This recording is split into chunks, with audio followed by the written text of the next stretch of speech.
Drama की starting हमारी female alien के साथ होती है, जो असल में एक रोबोट है। यहाँ पर जो सारे और भी रोबोट्स होते हैं, उनका वायलेंस टेस्ट लिया जा रहा होता है, क्योंकि ये सारे रोबोट हमेशा बस लोगों को मारने की बातें करते हैं, तो इनको अलग दूर रखा जाता है। और यहीं पर भी उनसे क्वेश्चन किया जाता है कि अगर नॉर्मल लोगों के बीच में चलते समय तुम किसी से टकरा जाते हो, तो उस समय तुम क्या कर दोगे? पहला रोबोट कहता है कि मैं उसके पैर तोड़ दूंगा, दूसरा वाला जवाब देता है कि उसकी आंखें निकाल लेगा, तीसरा जवाब देती है कि उसे डिसेबल कर देगी और फिर वही साइकिल बार बार रिपीट करेगी। ऑफिसर बहुत ही शॉक हो जाते हैं कि ये सारे रोबोट्स कितने ज़्यादा वायलेंट हैं, ये यहाँ लोगों के बीच में नहीं रह सकते हैं। तो यूनन को देखता है और कहता है कि तुम बताओ कि तुम उस समय क्या करोगी? तो वो बोलती है कि मैं उसे माफ़ कर दूँगी और उसके बाद उसे काट डालूँगी। तो फिर ऑफिसर शॉक हो जाते हैं और इनमें से कोई भी ठीक नहीं है। तो वो लोग डिसाइड करते हैं कि इन्हें सबसे पहले इंसानों के बीच में भेजा जाएगा, जिससे कि ये इंसानों का लव समझ सकें। इसलिए उन्हें उनकी फैमिली में वापस भेजा जाता है।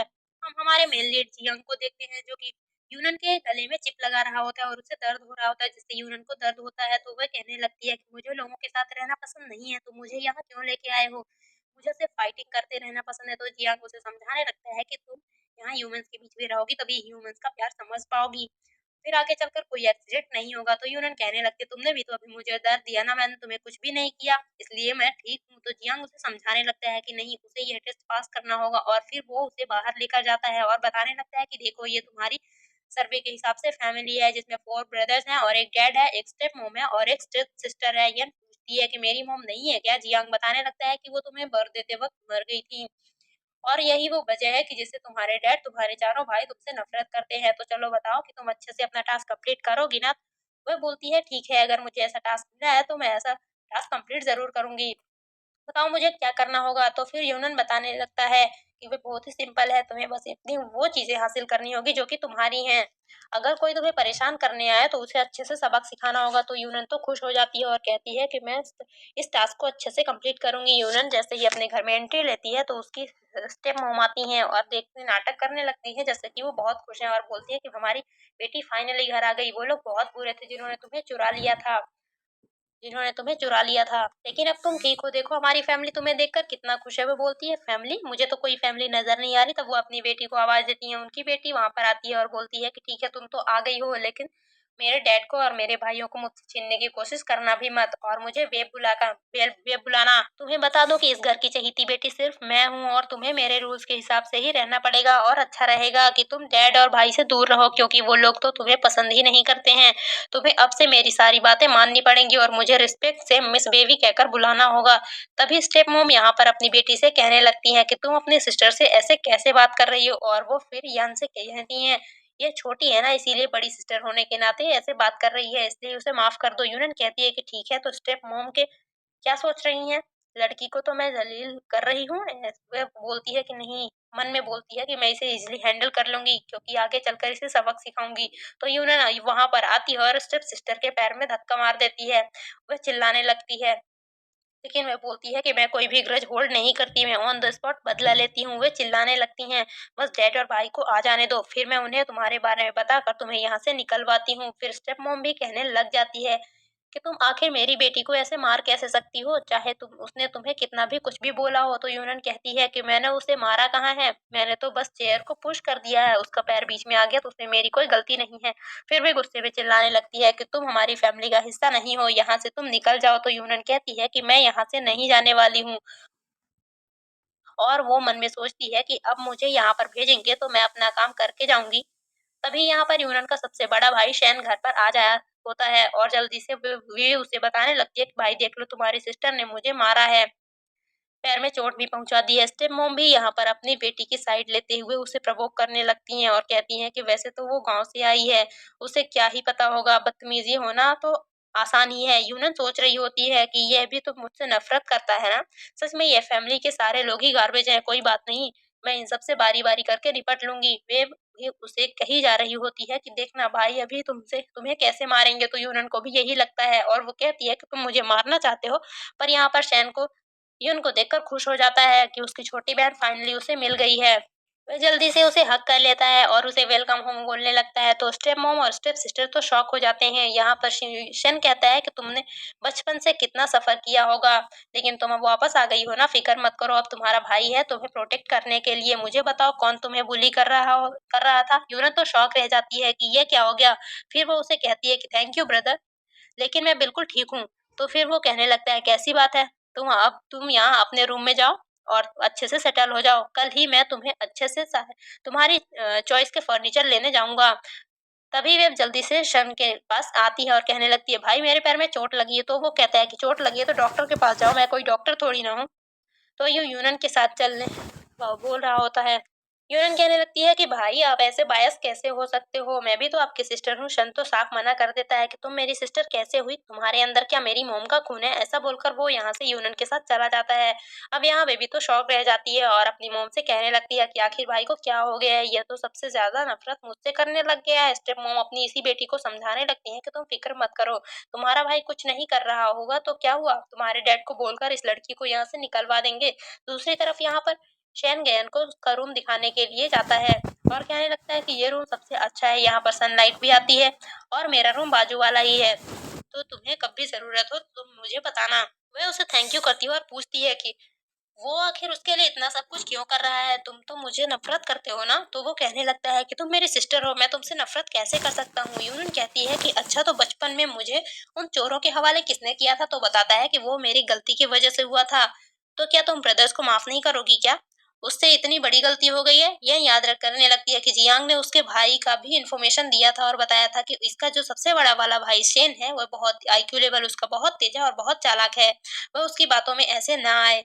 सोचती है कि वैसे भी मैं कौन सा इधर ज्यादा टाइम रुकने वाली हूँ, इस बार एक बार ऐसा टास्क कंप्लीट कर लूं तो फिर यहाँ से चली जाऊंगी, फिर वापस मैंने अपना एजेंट का ही काम करना है। फिर शेन कहता है कि फिक्र मत करो, मैं बाकी भाई लोग को भी कॉल करके बुला लेता हूँ और हम सभी लोग तुम्हारे लिए वेलकम पार्टी रखने वाले हैं। आखिर तुम इतने टाइम बाद वापस आई हो। तो यूनन कहती है कि तुम्हारी जैसी मर्जी, लेकिन अभी यहाँ से बाहर जाओ, तो मुझे रेस्ट करना है। तो फिर शेन बाहर चला जाता है। फिर यूनन यहाँ शेन को कॉल करके बताने लगती है कि मैं बहुत ही बोर हो रही हूँ, यहाँ पर मेरे ऊपर कोई एक्सपेरिमेंट भी नहीं किया जा रहा है और ना मुझे कोई टास्क दिया जा रहा है, उसके बिना मेरे पास सच में कोई काम नहीं है, क्यों ना तुम मुझे लेकर ही चले जाओ। जियांग कहता है कि अच्छा ऐसी बात है तो ठीक है, मैं फिर भी तुम्हें टास्क दे देता हूँ तुम्हारी बोरियत दूर करने के लिए। और वह उसे उसकी अब एक आइडेंटिटी बताता है और वो एक सीक्रेट पेंटर है जो कि बहुत ही फेमस है और अभी उसे तुरंत ही पेंटिंग का काम करने के लिए जाना पड़ेगा। तो यूनन तो खुश हो जाती है और अपने काम के लिए निकलती है। तो अभी हम यहाँ शेन को देखते हैं कि वो अपने डैड को कॉल करके बताने लगता है कि यूनन घर आ गई है। तो उसके डैड तो बिल्कुल खुश नहीं होते और बताने लगते हैं कि मैं बिजी हूँ, मैं आज ऑक्शन पार्टी में जा रहा हूँ। शेन कहता है कि डैड क्या आपको अपनी बेटी से ऑक्शन पार्टी ज्यादा जरूरी है? तो बताते हैं कि ऑक्शन पार्टी कितनी ज्यादा इम्पोर्टेंट है और उन्हें यूनन की कोई भी पड़ी नहीं है, ऐसा वो बोल देते हैं और कॉल कट कर देते हैं। फिर यूनन जैसे ही यहाँ से बाहर निकलने लगती है तो शेन उससे पूछता है कि तुम कहाँ जा रही हो? यूनन कहती है कि मैं बाहर जा रही हूँ और मैं आज रात में घर आ जाऊंगी। तो शेन कहने लगता है कि लेकिन आज हम पूरी फैमिली तुम्हारे लिए वेलकम पार्टी रखना चाहते थे। यूनन कहती है कि मुझे तो कोई नहीं दिख रहा जो मेरे लिए यहाँ वेलकम करना चाहता हो, वैसे भी मुझे बेबी ने बताई थी इस घर में कोई मुझे पसंद नहीं करता। शेन कहता है ऐसा कोई नहीं है, वैसे तो डैड आज बिजी है, नहीं आएंगे, लेकिन हम सारे भाई मिलकर तुम्हारे लिए वेलकम पार्टी अरेंज करेंगे। तो यूनन कहती है कि फिर मेरे बाकी भाई लोग कहाँ हैं? वो तो मुझे नहीं दिखाई दे रहे। वह बोलता है रुको मैं कॉल करके बुलाता हूँ। यूनन कहती है कि इसी वक्त यहीं पे कॉल करो मेरे सामने। तो फिर शैन अपने दूसरे भाइयों को कॉल करता है जो कि एक डॉक्टर है, वह सर्जरी का बहाना करके यूनन से मिलने के लिए नहीं आता है। तो फिर वह कहती है कि ठीक है अगले वाले को कॉल करो। तो फिर यहाँ उससे बात करने के बाद शैन यहाँ यूनन से कहता है कि तुम्हारा दूसरा भाई काम में बिजी है, आखिर पैसे ज्यादा जरूरी है ना? तो यूनन कहती है कि कोई बात नहीं, तीसरे भाई को कॉल करो। तो फिर शैन अपने बास्केटबॉल प्लेयर भाई को कॉल करता है तो वह अपने गेम में बिजी होता है और कह देता है कि वो भी यूनन से नहीं मिलना चाहता। और फिर ऐसे ही करके शैन चौथे वाले भाई को भी कॉल करता है जो कि एक एक्टर है और अपने काम में लगा हुआ होता है, यूनन से मिलने के लिए मना कर देता है। फिर यूनन समझ जाती है कि कहती है कि देखा कोई मेरा वेलकम नहीं करना चाहता तो भी मैं भी जाती हूँ। वो पूछता है कि तुम कहाँ जा रही हो? अपनी ही फ्रेंड से मिलने के लिए। तो यूनन कहती है कि नहीं अपने बॉयफ्रेंड से मिलने के लिए। फिर जब यूनन जियांग से मिलती है तो उसकी कार में आके आगे बैठती है और वह बहुत ही खुश हो जाता है और कहने लगता है कि लगता है तुम अपनी फैमिली में अच्छे से एडजस्ट कर पा रही हो। यूनन कहने लगती है कि क्यों ना तुम मेरे बॉयफ्रेंड बन जाओ और ये सुनने के साथ ही जियांग शॉक हो जाता है और कहता है कि यहाँ नहीं। तो यूनन कहने लगती है कि आखिर क्यों नहीं, देखो, मुझे वैसे भी लव सीखना है ना, तो सिर्फ फैमिली ही लव ही क्यों, अगर तुम मुझसे प्यार करो और मैं तुमसे प्यार करूं तो इतना अच्छा होगा। जियांग उसे मना कर देता है, यूनन गुस्सा हो जाती है और फिर जियांग उसे मनाने लगता है और उसके बाद उसे वो ऑक्शन पार्टी में लेके जाता है। तभी जियांग का जो बंदा वहां वेलकम कर रहा होता है वह उसे मास्टर कह के बुला रहा होता है। तो ये सुनने के बाद जून शॉक हो जाती है और सोचती है कि क्या इसकी एक और आइडेंटिटी है एजेंट के अलावा। यहाँ पर यूनन को समझा देता है कि तुम कोई भी और शिपिंग करने के लिए का बारे में सोचना भी नहीं, और वो उसे अंदर लेके जाता है। तभी इतने में यूनन का भाई और डैड भी वहाँ पर पहुँचते हैं और यूनन के भाई को ऐसा लगता है कि उसने यूनन को अंदर जाते हुए देखा है।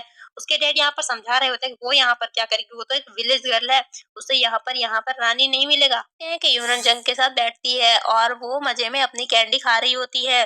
फिर एक बंदा उसे बुलाने के लिए आ जाता है कि तुम अब उसकी पेंटिंग करने का टाइम आ गया था। फिर जियांग उसके अपने मुंह से कैंडी निकालने के लिए बोलता है, तो वह कैंडी हाथ में निकालने के बजाय उसे किस करते हुए उसके मुंह में डाल के दे देती है और कह देती है कि तुमने सिखाया है कि खाने को वेस्ट नहीं किया जाता, और वो अपने आप चली जाती है। हम देखते हैं कि यहाँ पर ऑक्शन पार्टी में आए हुए सारे लोग उस फेमस पेंटर का इंतजार कर रहे होते हैं उसी की पेंटिंग देखने के लिए, और तभी वहां पर मास्क लगाकर पहुंचती है और यहाँ पर फिर अनाउंसमेंट होती है कि वही वो सीक्रेट पेंटर है जो किसी को भी यकीन नहीं हो रहा होता है, इतनी छोटी सी लड़की एक फेमस पेंटर कैसे हो सकती है। तो यूरन यहाँ पर सभी के सामने अपनी पेंटिंग करके दिखाती है। सभी लोग तो हैरान रह जाते हैं कि ये छोटी सी लड़की इतनी छोटी होकर पेंटिंग कैसे कर सकती है। तो और फिर यहाँ पर यूरन जो पेंटिंग बनाई होती है उसके ऊपर बिडिंग करने लगते हैं और सभी लोग ज्यादा से ज्यादा बिडिंग करने लग जाते हैं, और सबसे ज्यादा तो इसके ऊपर बिल्डिंग यूनियन के डैड लगाते हैं और इस पेंटिंग को 300 मिलियन में खरीद लेते हैं। बड़े लोग खुश होने लगते हैं। फिर यूनियन यहाँ पर वापस जियांग के पास आती है और उसे कहने लगती है कि चलो अब तुम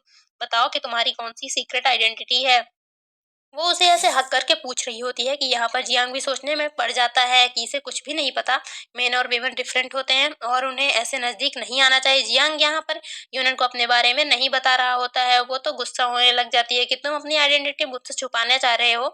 तो वो कहता है कि ऐसी भी बात नहीं है, तुम जानना चाहती हो तो ठीक है, इंटरनेट पे सर्च कर लेना, तुम्हें पता लग जाएगा। तो यूनन कहती है कि तुम इतने फेमस हो। तो जियांग कहता है कि बस तुमसे थोड़ा ज़्यादा फ़ेमस हूँ, और जियांग यूनन के पास उसके घर तक छोड़ने जाता है और उसे कहने लगता है कि आज तुमने अपना टास्क बहुत अच्छे से कंप्लीट कर रहा है, तो मैं तुम्हें टास्क कंप्लीट करने के लिए गिफ्ट देना चाहता हूँ। तो यूनन कहती है कि कौन सा गिफ्ट। तभी वो उसके हाथ में मुँह से निकाली हुई उसी की कैंडी को पकड़ा पकड़ा देता है, तो यहाँ से तुरंत ही चला जाता है और यूनन को गुस्सा आ जाता है। क्या उसने उसकी कैंडी को अनहाइजीनिक समझ के रखा था, जो उसे खाया ही नहीं? यूनन सोचती है कि रुको, मैं अभी उसके बारे में पता करती हूँ कि आखिर ये है कौन। फिर वो तुरंत ही इंटरनेट पे उसके बारे में सर्च करने लग जाती है और यहाँ पर उसका भाई शैन भी पहुँच जाता है और देखने लगता है कि वो तो जियांग के बारे में सर्च कर रही है। तो वो कहता है कि ये तो मिस्टर जियांग है। पूछती है कि क्या तुम इसे जानते हो? तो वो कहने लगता है कि तुम इससे पहले विलेज में रहती थी, तुम्हें नहीं पता होगा। वह बहुत ही फेमस है क्योंकि वो इस शहर के रिचेस्ट मैन में से एक है और उसकी एकेडमिक क्वालिफिकेशन भी बहुत अच्छी है, और साथ ही वो यंग एज में सोल्जर भी रह चुका है, पर क्योंकि उसकी फैमिली बिजनेस को संभाल के लिए कोई नहीं था तो इसलिए उसे रिटायर होना पड़ गया, और अपनी इतनी बड़ी कंपनी के उसके पास 40% शेयर्स हैं। लिन काफी शौक हो जाती है कि वो अगर इतना अमीर है तो आखिर वो एजेंट ऑर्गेनाइजेशन के लिए क्यों काम कर रहा था, क्या वो फूल है? फिर शैन उससे पूछने लगती है कि वैसे अभी क्या तुम मिस्टर जियांग की कार में से निकली थी? तो ये बताती है कि हाँ, वही मुझे यहाँ छोड़ने आया था। तो ये सुनने के बाद उसे शौक लगता है और वो कहने लगता है कि तुम इतने बड़े बिग बॉस शॉट से मिलने के लिए गई थी और उसने तुम्हें यहाँ पर छोड़ा। यूनन यहाँ पर जियांग की बुराई करने लगती है जो अभी भी उसके ऊपर गुस्सा हो गई थी। तो यूनन के डैड यहाँ पर आते हुए सुन लेते हैं, तो वो कहने लगते हैं कि मिस्टर जियांग के बारे में तुम ऐसे कैसे बोल सकती हो? अगर किसी ने सुन लिया ना तो फिर हमारी फैमिली बचेगी नहीं, इसलिए वो उसे माफी मांगने के लिए बोलते हैं। तो यूनन मानती नहीं है और गुस्सा होकर अंदर चली जाती है। फिर जैसे ही डैड घर पर आते हैं तो वे विभिन्न उन्हें बताने लगती है कि डैड देख लो तो सिस्टर ने मुझे कैसे हर्ट कर दिए, मेरे पैर में इतनी ज्यादा चोट आ गई। फिर विवेक को चोट देखकर डैड तो गुस्सा हो जाते हैं और यूनन को तो चिल्लाने ही लग जाते हैं। कहते हैं कि अंदर तो तुम्हारी मोम की जरा सी भी क्वालिटी नहीं है, तुम कितनी ज्यादा खराब लड़की हो। फिर वो खुश हो जाती है और सोचती है कि सिस्टर अब तो तुम्हें देखने मिल गया होगा, डैड तो सिर्फ मुझे ही फेवर करते हैं। फिर स्टेप मोम बनने का नाटक करती है और जाने देती है। जब मोम अच्छा बनने का नाटक करते हुए कहती है कि ठीक है, गुस्सा मत करो, उसे जाने दो, वो विलेज से आई है ना, तो इसलिए वो थोड़ी सी बदतमीज है, तो आप समझ सकते हैं। बस तो वे वैसे माफी मांग लेगी, यही काफी होगा। तो फिर वे तो कह देती है कि सिर्फ माफी मांगना नहीं चलेगा, ये पूरा 1 महीने तक मुझे ट्रीट करेगी। तो शेन कहने लगता है कि अच्छा, ऐसा लग रहा है कि तुमने तो सारी प्लानिंग करी हुई थी। तो विवेक कहने लगती है कि डैड देख लो कैसे भाई बार-बार यूनन का साथ दे रहे हैं और मेरा नहीं। फिर डैड तो यहाँ पर कह रहे थे कि विवेक बिल्कुल सही है। यूनन ने आखिर इसको ऐसे चोट क्यों पहुँचाई है? तो उसे पनिशमेंट के तौर पे 1 महीने के लिए उसे टी सर्व करने के लिए तो आना ही होगा। तो शैन फिर यूनन की साइड लेते हुए कहता है कि यूनन से कुछ गलती नहीं करी है और डैड आप ऐसे बायस नहीं हो सकते। पहले आपका यह पूछना चाहिए कि अगर चोट लगी है तो उसने क्या काम किया होगा जिससे कि यूनन ने उसे मारा है? तभी स्टेप मॉम यही बात को रोकने के लिए कहती हैं। और कहती है कि क्यों ना हम यूनन को बस 1 ही हफ्ते की पनिशमेंट दे दें, कि वो तो 1 हफ्ते तक बेबी का ख्याल रखेगी तो वे मान जाते हैं। ठीक है, इसके लिए बहुत ही कम पनिशमेंट है और यहाँ पर स्टेप मॉम को भी तो अलग ही प्लान होता है यूनन को सबक सिखाने का। फिर डैड यहाँ पर यूनन को चिल्लाते हुए कह देते हैं कि अब तो तुम्हारी पनिशमेंट भी कम हो गई है तो इतना ज़्यादा अब तुम्हें करना ही पड़ेगा। कि उनको याद होता है कि जंग ने उसे ऑर्डर दिया था कि वो अपनी मर्जी के हिसाब से उसे तंग करे और उसे सबक सिखा सकती है। फिर तो यहाँ पर वो साफ मना कर देती है कि मैंने कुछ गलत नहीं किया है तो मैं पनिशमेंट नहीं लूँगी। तो फिर उसके डैड उस पर गुस्सा होने लग जाते हैं कि तुम किससे कैसे बात कर रही हो? मैं तुम्हारा डैड हूँ। तो यूनन कहती है कि अगर ऐसी बात है तो मेरे डैड मत बनो। मुझे कोई फ़र्क नहीं पड़ता और ऐसा बोलकर यहाँ पर चाय की कप पेंटिंग के ऊपर गिरा देती है और पेंटिंग खराब होने लग जाती है। तो ये देखकर सभी लोग शॉक हो जाते हैं और स्टेप मॉम तो यहाँ खुश होने लगती है कि इससे इतनी महंगी पेंटिंग खराब कर दी, तो अब तो ये बचेगी नहीं। फिर भी उसे चिल्लाने लगती हैं, तुमने डैड की फेमस पेंटिंग खराब कर दी, बताओ अब तुम इसका भरपाया कैसे करोगी? यूनन कहती है कि सिर्फ पेंटिंग ही तो है और वो मन में सोचती है कि मेरी बनाई हुई सिर्फ एक पेंटिंग को ये लोग इतना ट्रेजर करके रख रहे हैं। फिर बिल उसे चिल्लाने लगती है कि तुम सिर्फ इसे पेंटिंग कह रही हो, कितनी फेमस पेंटिंग है तुम्हें पता भी है? कितनी ज़्यादा महँगी है, तुमने ऐसे ही बर्बाद कर दी। मेरे डैड का दर्द समझ सकती हो कि यूनन के को अब कितना बुरा लग रहा होगा। तो यूनन कहती है कि मैं तुम्हारी तरह ड्रामेबाज़ नहीं हूँ और अपनी एक्टिंग बंद करो। बेबी कहती है कि डैड देख लो मेरी तो बिल्कुल रिस्पेक्ट नहीं करती है और आपकी ये पेंटिंग भी पेंटर का भी रिस्पेक्ट नहीं कर रही है। फिर डैड यहाँ मन में सोचने लगते हैं कि मुझे सच में इस लड़की को विलेज से यहाँ लेकर आना ही नहीं चाहिए था।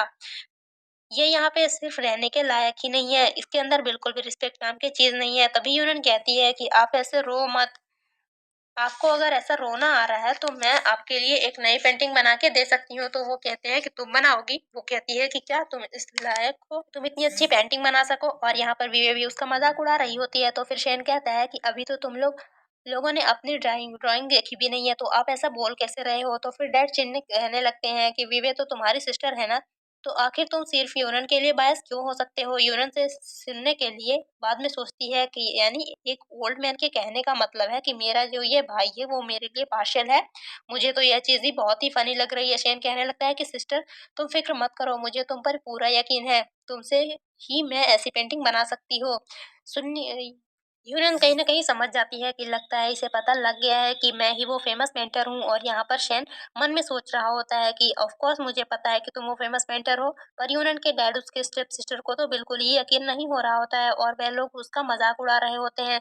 फिर नेक्स्ट सीन में यूनन जब अपना पेंटिंग बनाने के लिए जा रही होती है तो सारी मेट्स उसे यहाँ पर घेर कर देख रही होती हैं क्योंकि उसका तरीका बहुत ही ज़्यादा यूनिक होता है। इतने में यहाँ पर यूनन के डैड पहुँच जाते हैं और पूछने लगते हैं कि यहाँ पर क्या चल रहा है?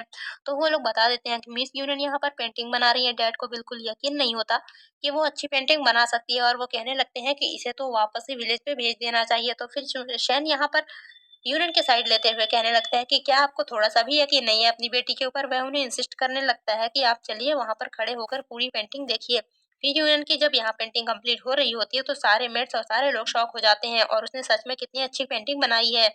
यहाँ पर यूनियन के डैड को अब जाकर पता लग जाता है कि जैसे फेवरेट पेंटर उन्होंने बताया था वो और कोई नहीं उनकी ही बेटी है।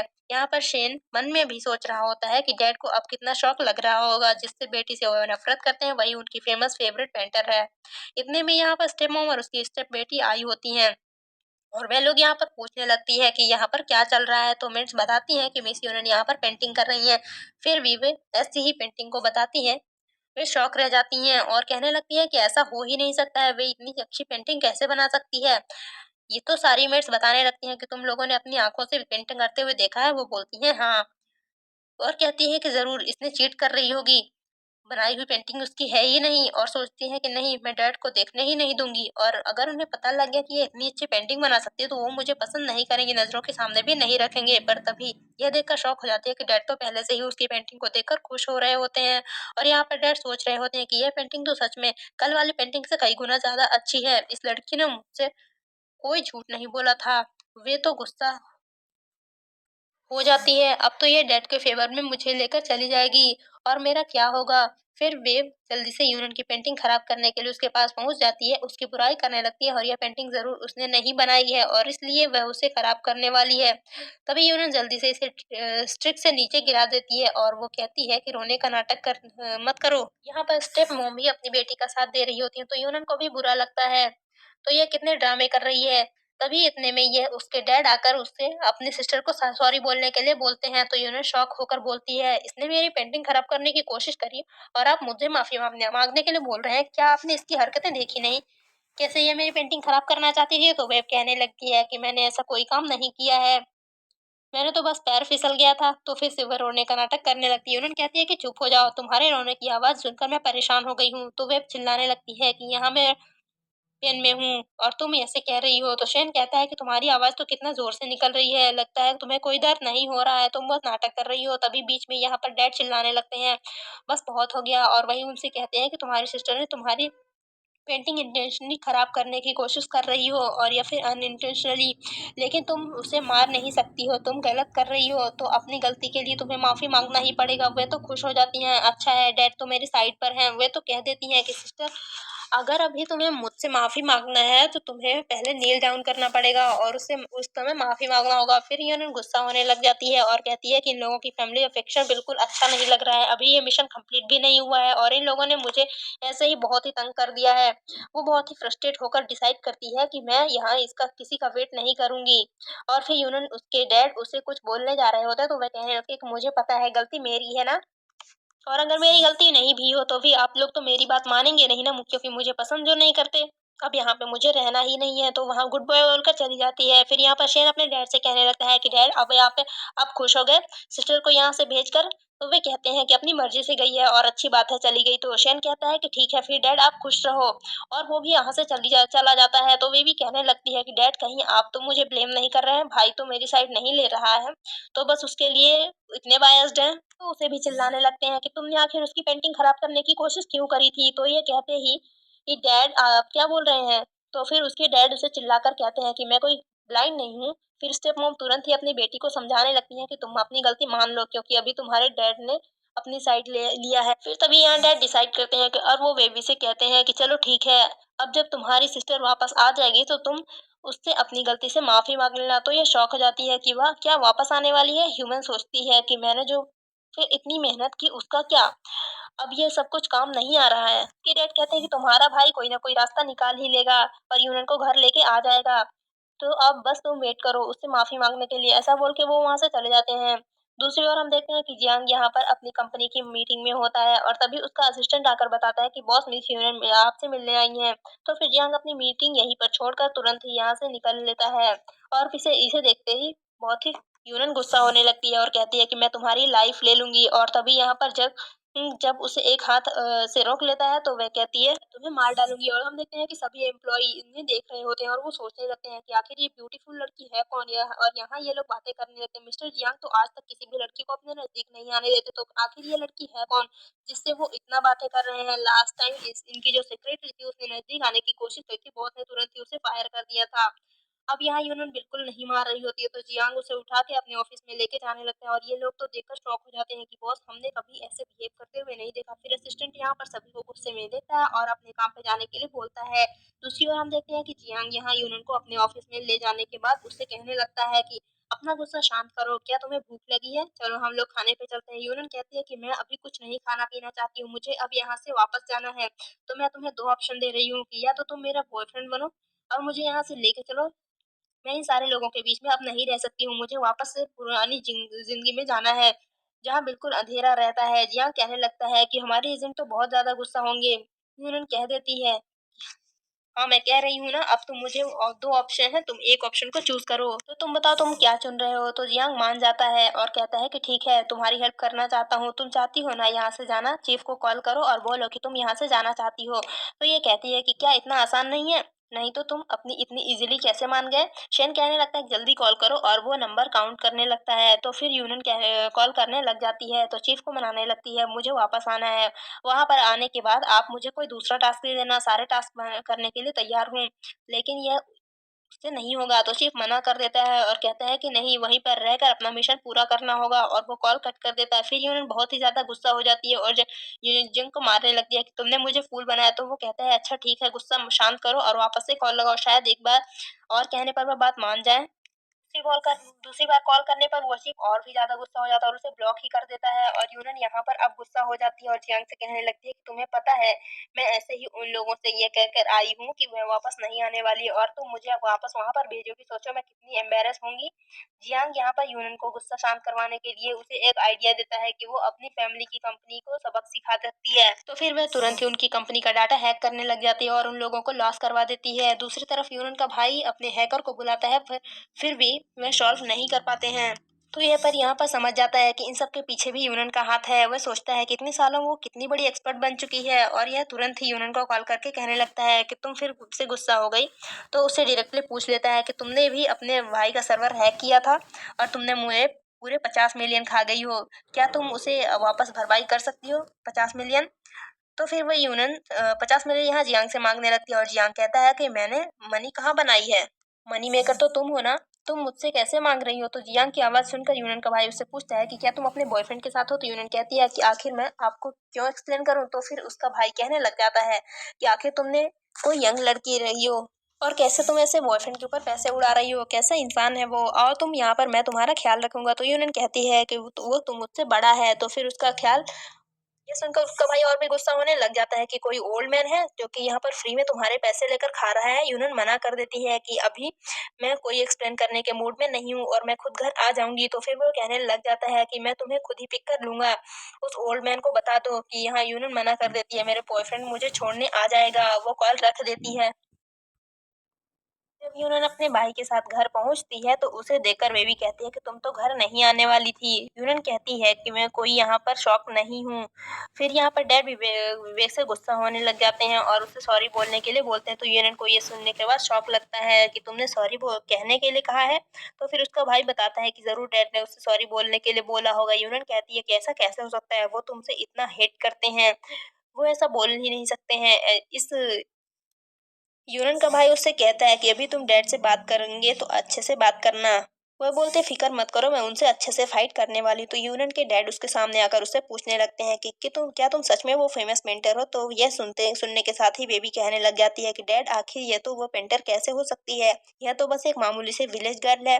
तो डैड उससे कहते हैं कि तुम चुप बैठो, और वो यूरन से कहते हैं कि तुम ही हो ना या नहीं हो। यूनन मन में सोचती लगती है कि ओल्ड मैन को कैसे पता लग गया है कि मैं मास्टर हूँ, लेकिन यह तो अभी सीक्रेट आइडेंटिटी है, इसलिए मैं बता नहीं सकती। फिर वो कह देती है कि नहीं, मैं मास्टर नहीं हूँ। तो फिर उसके डैड कहते हैं कि फिर तुमने वो पेंटिंग कैसे ड्रॉ की? यूनन कहती है कि यह पेंटिंग तो ड्रॉ करने के लिए कोई फेमस पेंटर होना जरूरी है क्या? मैंने तो हाथ से ड्रॉ कर लिया।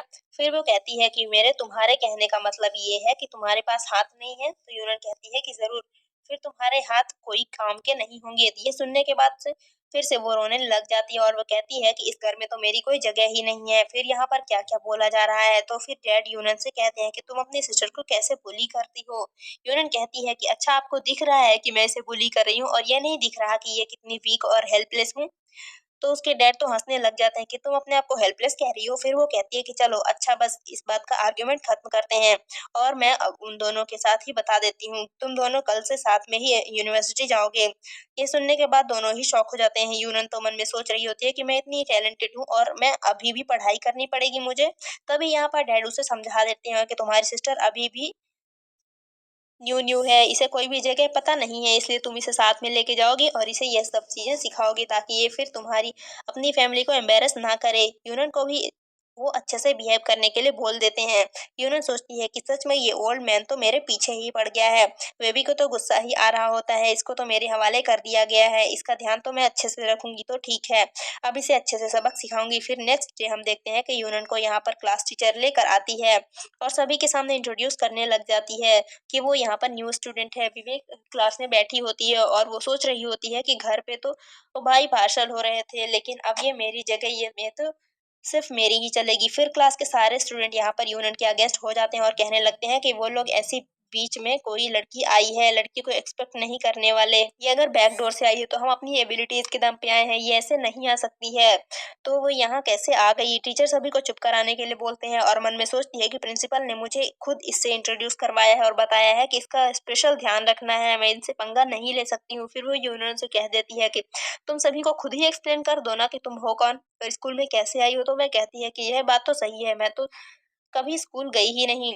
टीचर भी तो शॉक हो जाती है और क्या यह क्या बोल रही है? तभी विवी सबके सामने अपने क्लासमेट से कहती है कि ये असल में मेरी सिस्टर जो विलेज से आई है और इसे कुछ भी नहीं आता, इसलिए बहुत ही डर डर लग रहा है और इसे मेरे डैड ने कहा है कि इसे अपने साथ लेके जाओ, जिससे कि ये मेरी तरह बन जाए। इसलिए उन्होंने कॉलेज को एक्स्ट्रा पैसे दिए हैं कि मैं उसे अपने साथ में एडमिशन लेके जा सकूँ।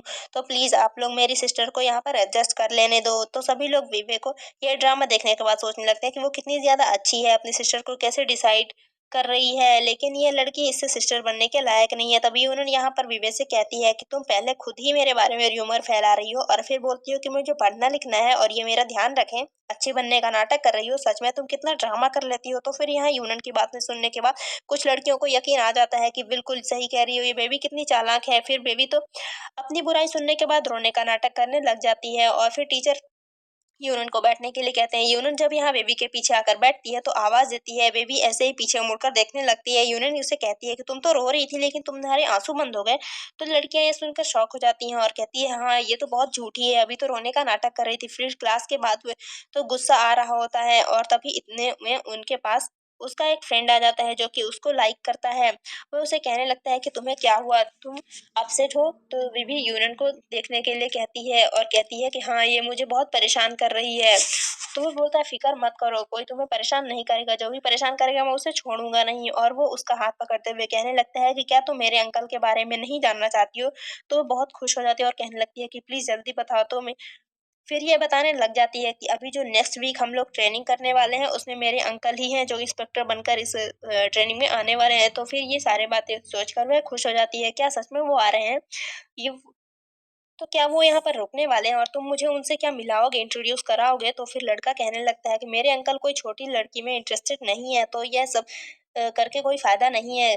और क्या तुम मेरी आंटी बनना चाहती हो? फिर भी उसे इमोशनल ब्लैकमेल करने लगती है कि लगता है कि तुम मेरी हेल्प नहीं करना चाहते हो, फिर कोई बात नहीं है, हम बात ही नहीं करेंगे। तो फिर वो मान जाता है उसकी हेल्प करने के लिए और विवे सोच रही होती है कि एक बार बस मैं मिस्टर जियांग की गर्लफ्रेंड बन जाऊं, फिर मैं सभी को सबक सिखाऊंगी, यूरन को छोड़ूंगी नहीं। फिर ट्रेनिंग का टाइम आ जाता है तो सारे स्टूडेंट वहाँ पर इंस्ट्रक्टर का इंतजार कर रहे होते हैं। तभी यहाँ विवेक का फ्रेंड यूनन से कहने लगता है कि देखना मैं तुम्हें इस कॉलेज से निकलवा के रहूंगा। तो फिर वो उसे धमकी देने लग जाता है। तो ये सोच रही होती है कि आखिर ये लड़की है कौन जिसके बारे में प्रिंसिपल ने भी मुझे वार्न किया है कि मुझसे पंगा नहीं लेना है। तभी यह देखते हैं कि यूनन को मस्त अपना खड़े खड़े सो रही होती है और यहाँ पर सारे लोग बातें कर रहे होते हैं कि आखिर आखिर ये इंस्ट्रक्टर है कौन, सब इंतजार करवा रहा है। प्रिंसिपल पीयूष उसके वेट में खड़े होते हैं। फिर तभी इतने में जियांग की एंट्री होती है और सभी लोग उसे देखते रह जाते हैं कि कितना हैंडसम है। फिर यहाँ पर बीवी उसे देख रही होती है और वो सोचती है कि यही तो उसके फ्रेंड हान का अंकल है। मिस्टर जंग जब हान की तरफ देखते हैं तो उसके फ्रेंड कहने लगते तेरे अंकल तो यहाँ पर लगता है स्पेशली तेरे लिए ही आए हैं, तू कितना लकी है। तो वो बहुत खुश हो जाता है और यहाँ पर जियांग उस जैसे ही उनको ढूंढ रहा होता है तो ये सारी लड़कियां सोचने लगती हैं कि वो आखिर किसे ढूंढ रहा है। उनमें से एक बेबी कहने लगती है कि लगता है मिस्टर जियांग तो तुम्हें देख रहे हैं। बड़ी खुश हो जाती है और यहाँ पर जियांग तो यूनन को देख रहा होता है और सोचता है कि लगता है ये तो सो रही है। इतने में कोई और लड़का भी यूनन को सोते हुए देख लेता है और उसके ऊपर हाथ रखने के लिए जाता है और कहने लगता है कि तुम यहाँ पर खड़े खड़े सपने देखने के लिए आई हो। और जैसे ही उसे टच करने के लिए जाता है उसका हाथ पकड़ कर उसे पटक देती है और नीचे गिरा देती है। तो सारे लोग शॉक रह जाते हैं और फिर बेबी यहाँ पर कैप्टन से तुरंत ही सॉरी कहते हैं और यहाँ पर फिर यूनन से की बुराई करने लग जाती है और सिस्टर विलेज से आई है ना इसलिए ऐसे इसे रूल्स नहीं पता है, प्लीज उसके लिए आप मैं उससे माफी मांगती हूँ। तभी यहाँ पर प्रिंसिपल जियांग से कहने लगते हैं कि आखिर ये प्रोफेसर यूनन क्या कर रही हैं, वो हमें नहीं पता। जो तो जियांग तो खुश हो रहा होता है कि यही उसका स्टाइल है, उसे करने दो। फिर यहाँ पर जो जियांग के और भी साथी होते हैं वो कहने लग जाते हैं कि इसका ट्रेनिंग स्टाइल तो काफी डिफरेंट है, इसने कहाँ से प्रैक्टिस की होगी, तो कहीं ऐसा तो नहीं कि ये तुम्हारी पर्सन है। तो मेरे मिस्टर जियांग कहते हैं बहुत ही खुश होकर कहने बताने लगते हैं कि ये तो मेरी ही पर्सन है। और फिर वो प्रिंसिपल से कहते हैं कि चलो ट्रेनिंग स्टार्ट करते हैं। तभी इतने में यूनन यहाँ अपनी नींद जगाती है और वो तो बॉडी ही खुश होने लगती है और वो कितने अच्छे से सोकर उठी होती है। फिर वो जैसे ही जियांग को देखती है तो वो सोचती है कि ये यहाँ पर क्या कर रहा है, तो अपने ड्रामे अभी भी कर रही होती है। उसका फ्रेंड कहने लगता है कि तुम फ़िक्र मत करो, मैं अभी तुम्हारी हेल्प करूँगा। और फिर वह कहने लगता है कि मैं यूनन को चैलेंज करना चाहता हूँ और अगर वो हारी तो अपनी सिस्टर से माफ़ी माँगनी पड़ेगी। वह तो जल्दी ही उसका चैलेंज एक्सेप्ट कर लेती है और फिर यहाँ पर जियांग तो बड़ा ही स्माइल कर रहा होता है। उसका साथी पूछने लगता है कि क्या वो रोकेगा नहीं? तो वह कहता है कि यूनन के लिए बिल्कुल डर की बात नहीं है, तो वो ज़रूर जीतेगी। इसका फ्रेंड सोचता है कि ऑफिसर्स तो एक रोबोट हैं और इतनी बड़ी एजेंट है तो वो थोड़ी ना हारने वाली है। इसको तो अपने नेफ्यू का कोई डर ही नहीं है, उसका सभी के सामने बेइज्जती हो जाएगी। फिर हम देखते हैं कि यूनन और उसका भाई हान की रेस शुरू हो जाती है। यहाँ पर यूनन तो इतनी तेज भाग रही होती है कि वो सभी को पीछे छोड़ देती है और यहाँ पर लोग देखते ही रह जाते हैं। यूनन तो सच में कितनी टैलेंटेड है और यहाँ पर फिर से जियांग भी उसकी रेस देख रहा होता है, तो ये देखकर वेव को तो लगता है कि बहुत ही गुस्सा आ रहा होता है, मुझे देखना चाहिए पर इसे देख रहा है। यूनन तो रेस जीत जाती है और यहाँ पर सारे लोग फिर उसकी तारीफ कर रहे होते हैं और फिर जियांग भी यहाँ पर यूनन के पास आता है, तो यूनन कहने लगती है कि तुम यहाँ पर क्या कर रहे हो? मैंने तो अभी-अभी सुना था कि तुम अपने नेफ्यू के लिए आए हो, जाओ देखो उसे। तो वह तो यहाँ पर हार रहा है, तो वह बताने लगता है कि मैं स्पेशली यहाँ तुम्हारी ट्रेनिंग देखने के लिए आया हूँ। फिर यहाँ पर यूनन की रेस भी खुल जाती है। तो जियांग से वो कहती है कि मेरी लेस बांध दो, तो फिर वो नीचे बैठकर बांधने लगता है और सभी लोग यह देखकर चौंक जाते हैं। फिर भी ये वो गुस्सा होती रह जाती है। इसने मेरे मैन को छीनने की कोशिश करी है, मैं इसे छोड़ने वाली नहीं हूँ और अब मैं इस हान के ऊपर डिपेंड नहीं रह सकती हूँ। मुझे खुद ही कुछ करना पड़ेगा। फिर हान और यूनन को जब पनिशमेंट मिलती है तो दोनों साथ में बाहर वर्किंग के लिए गए होते हैं और फिर यूनन उसे कहने लगती है कि चलो हम लोग यहाँ से बारबेक्यू खाने चलते हैं। तो वो कहता है कि अगर हम पकड़े गए ना तो फिर बारबेक्यू खा लेंगे अच्छे से। तो वो कहती है कि डरो मत, मैं हूँ ना। जियांग यहाँ पर आ जाता है और हान डर के भाग जाता है और कहने लगता है कि अंकल मेरा प्लान नहीं था, ये सब इसका प्लान ही था। और फिर यूनन यहाँ पर जियांग से कहती है कि सच में तुम्हारा नेफ्यू कितना ज्यादा अनग्रेटफुल है, इतनी जल्दी तुम्हें सब कुछ सच बता दिया। फिर जियांग यहाँ पर यान से कह देता है कि अब उसे ट्रेनिंग पर ही ध्यान देना चाहिए। फिर उसके बाद हम देखते हैं कि ट्रेनिंग कंप्लीट हो जाती है और यान को वापस कॉलेज तक छोड़ने के लिए यहाँ पर हान उसका लगेज लेकर आया होता है और बेबी ये सब देख रही होती है कि पहले हान तो उसके पीछे पड़ा रहता था और अब यहाँ पर उसका नेफ्यू भी लग गया। पर उसके नेफ्यू को तो जियांग ने ऑर्डर दिया था कि वह 7 दिन तक उसके लिए काम करेगा, यह उसकी पनिशमेंट है। और यहाँ पर जियांग अब वेब से कुछ बात नहीं करता है और वो तो अपना चला जाता है, तो वेब तो उसे अपसेट रह जाती है। फिर इतने में यहाँ पर यूनियन का सेकंड ब्रदर उससे मिलने आया होता है। फिर वह उससे नहीं बल्कि बेबे से जाकर बात करने लग जाता है। बेबे की सारी फ्रेंड्स उसकी तारीफ करने लगती हैं कि तुम्हारा भाई तो इतना फेमस एक्टर है और तुम्हारी कितनी केयर करता है। बेबी तो शौक होती है कि आज तक इसने मुझसे ठीक से बात तक नहीं की, मुझे भाव तक नहीं दिया और ये इतना मुझे चिपक रहा है, सिस्टर सिस्टर बोल रहा होता है। वो तो जानबूझ के ये सब यूनन को जेलस करवाने के लिए बोल रहा होता है और यूनन से कहने लगता है कि तुम मेरी नज़र में कोई मेरी सिस्टर नहीं हो। कहती है कि मुझे भी कोई फर्क नहीं पड़ता है और वो अपने आप जाने लगती है। तो फिर वो शॉक हो जाता है और वो उसे रोककर कहता है कि तुम्हें सच में कोई फर्क नहीं पड़ रहा है या फिर तुम ऐसा करने का नाटक कर रही हो। तभी यूनन तो उसे गिरा ही देती है। तो ये सारे लोग उसे सेकंड ब्रदर से माफी मांगने के लिए बोलते हैं और यहाँ भी वह कहीं जा रही होती है तो यूनन सीधा बेबे को थप्पड़ ही लगा देती है। तो फिर वह उसकी फैन मिलकर कहने लगती हैं कि उसकी आखिर इतनी हिम्मत कैसे हुई जो उसने यहाँ पर इतने लोगों को दोनों को ही मार दिया। तो फिर यहाँ पर जियांग पहुंच जाता है यूनन की साइड लेने के लिए और वो कहता है कि मैंने ये इतनी हिम्मत दी है। तो फिर ये लड़कियां सब कहने लग जाती हैं कि वह लोग तो बस यूनन को इसलिए माफी मांगने के लिए बोल रही थी क्योंकि उसने अपने सेकंड ब्रदर और सिस्टर दोनों को ही थप्पड़ मारा है। यूनन का जो सेकंड ब्रदर है वो हैंडशेक करना चाहता है पर उसके बाद कोई बात नहीं करता, कह देता है कि अब मैं तुम्हारी कंपनी के साथ सारे कॉन्ट्रैक्ट भी खत्म कर देता हूँ। तो यूनन का भाई तो ऐसे ही ब्लेम करने लगता है और जंग से कहता है कि जब अब बस तुम विलेज कॉल के लिए ऐसा कर रहे हो। तो वह तो उसे कह देता है कि तुम ऐसा दोबारा बोलने की हिम्मत भी मत करना। अब वह तो यहाँ यूनियन के साइड लेते हुए इन लोगों को खूब सारी बातें सुनाकर अपना चला जाता है और ये लोग बस देखते रह जाते हैं। फिर रेवी की असलियत जाने के बाद यहाँ पर यूनियन का भाई भी इससे गुस्सा होकर चला जाता है और उसकी सारी फ्रेंड भी उसे मारने लगती है। फिर यूनियन जियांग के साथ कार से जाते हुए फिर से अपना बॉयफ्रेंड बनाने के लिए पूछ रही होती है और उसे अपना लव कन्फेस करती है कि उसने ही आज तक उसकी इतनी केयर की है और वो हमेशा उसे सपोर्ट करता है, इसलिए वो उसकी वजह से ही लव को फील कर पाएगी। तो यहाँ पर जियांग फिर भी नहीं मानता और यूनन फिर से गुस्सा होकर चली जाती है और वह सोच रहा होता है कि इससे इतनी ईज़िली हाँ नहीं बोलना है, क्योंकि वह बाद में रिग्रेट करेगी। तो फिर इसके बाद यूनन जब पूरी फैमिली के साथ बैठ के डिनर कर रही होती है, तो यहाँ पर विवेक का मूड तो पहले से ही खराब होता है, क्योंकि वो इतना मार चुकी होती है। तो ये उन्होंने यहाँ पर अपने भाई शेन के बारे में पूछने लगती है कि आप हमें मुझसे हमेशा अच्छे से इसलिए ट्रीट करते हो ना क्योंकि मैं अच्छी लगती हूँ। तो शेन कहता है कि कोई ऑफ कोर्स तुम इतनी अच्छी लड़की हो। यूनन को सिर्फ जियांग का ही ख्याल आ रहा होता है कि वह भी तो उसे लाइक करता है, तभी तो उसे अच्छे से ट्रीट करता है। वह यहाँ बीच में ही खाना छोड़कर फिर चली जाती है। तो यहाँ ग्रैंडपा उसे रोकने लगते हैं, तो भी तो वह नहीं सुनती है। इसके बाद हम देखते हैं कि लोग अपनी फैमिली की तरफ से कोई पार्टी करने में लगे होते हैं। यहाँ पर वेबे ने यूनियन की बेइज्जती करवाने के लिए कुछ प्लानिंग करी होती है। फिर वो खुद ही जाल में फंस जाती है, क्योंकि यहाँ पर यूनियन की हेल्प करने के लिए तो जियांग आ जाता है। यूनियन तो सेफली बच जाती है, क्योंकि हम बाद में देखते हैं ग्रैंडपा को इसके बारे में पता लगता है कि इसने कैसे उसकी फैमिली की बेइज्जती करवा दी है। तो वे तो उसे डांटने लगते हैं और फिर अब वो अपनी फैमिली से निकलने के लिए बोलते हैं। वे भी गुस्सा होने लग जाती है और सोचती है कि अब तो कोई भी नहीं बचा है। यूनन ने उसके डैड को भी छीन लिया, उसके सारे भाई को भी। दूसरी ओर हम देखते हैं कि जियांग तो यूनन से मिलने के लिए गया होता है और उसके पास फ्लावर लेकर वो जब उसका गुस्सा शांत करने में लगा होता है, तब यहाँ पर यूनन के दोनों भाई उसे देख रहे होते हैं और उन्हें ये देखकर खुशी मिलती है कि कोई तो उनकी सिस्टर को इतना लाइक करता है। तभी वे गुस्से में कार में बैठकर इन दोनों लोगों को देख ही रहे होते हैं और बस यूनन से जेलसी हो रही होती है। तो वो इसका कार से एक्सीडेंट करना चाह रही होती है, पर तभी जियांग उसे देख लेता है। तो वो जल्दी से यूनन को पुश कर देता है और वो कार के सामने खुद आ जाता है। तो फिर उसका एक्सीडेंट हो जाता है और यहाँ पर उसे इतनी चोट लगी होती है कि लोग जल्दी से जल्दी उसको हॉस्पिटल लेके जाते हैं। यूनन फिर उस बेबी को सबक सिखाने के लिए अपने सारे लोगों को उसके पास लेकर गई होती है और वो यहाँ पर फिर उसे पुलिस को अरेस्ट करवा देती है। फिर भी उसे कितनी माफ़ी माँग रही होती है, फिर भी यूनन उसकी एक भी बात नहीं सुनती। और फिर जब वह हॉस्पिटल पहुँचती है, तो यूनन को यहाँ पर मिसअंडरस्टैंडिंग हो जाती है कि जियांग मर चुका है। तो वो उसकी बॉडी समझकर उसके पास जाकर रोने लगती है और वह कहने लगती है कि तुम ऐसा कुछ भी नहीं कर सकते हो। और वो अपना लव कन्फेस करते हुए कहती है कि उसके लाइफ में आने के बाद उसका इमोशन फ़ील हुआ है और उसे पता लग गया है कि प्यार क्या चीज़ है। वो उससे सारी चीज़ें के लिए माफ़ी माँगने लगती है और उसे गुस्सा दिलाई थी उसके लिए भी माफ़ी माँगती है, अब मैं तुम्हें कभी तंग नहीं करूँगी।